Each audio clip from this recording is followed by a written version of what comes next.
আজকে আমাদের প্রাণের দাবি বাজিতপুরকে জেলা করতে। এটা আমাদের দাবি নয়, এটা আমাদের অধিকার। ইনশাল্লাহ বাজিতপুর জেলায় রূপ নেবে। তাই আপনাদের সর্বস্তরের জনগণের শুভকামনা এবং আপনাদের সব সময় নিঃস্বার্থ ভালোবাসা আমাদের প্রয়োজন। তাই বাজিতপুর জেলার জন্য যে সময় ডাকাছে আপনারা যে যেখানে থাকেন না কেন বাজিতপুর জেলা করার জন্য আপনারা ঝাঁপিয়ে পড়ুন। ইনশাল্লাহ আমাদের দাবি পূর্ণ হবে। এটা আমাদের দাবি নয়, এটা আমাদের অধিকার। বাজিতপুর জেলা চাই, বাজিতপুর জেলা চাই, দাবি নাই অধিকার, অধিকার অধিকার, দাবি নাই বাজিতপুর জেলা চাই। ইনশাআল্লাহ আজকে লাখো মানুষের ঢল নেমেছে আজকে ডাকবাংলার মাঠে।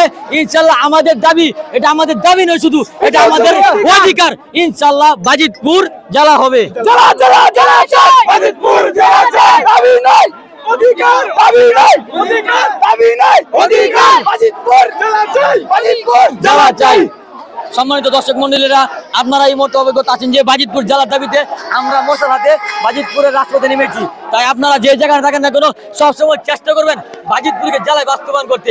এই জন্য আপনাদের সর্বস্তর জনগণদের সহযোগিতা আমাদের প্রয়োজন। তাই আপনারা যে জায়গায় থাকেন না কেন আমাদের বাজিতপুরের জন্য দয়া করে আপনাদেরকে সবাই নিয়ে অনুরোধ করছি, আমাদের বাজিতপুরের জন্য একটু কষ্ট করে আপনারা সুযোগ দেন, একটু সময় দেন, আমরা বাজিতপুরকে জেলায় রূপান্তর করতে পারি। জেলা জেলা জেলা চাই, বাজিতপুর জেলা চাই, বাজিতপুর জেলা চাই, জেলা জেলা জেলা চাই।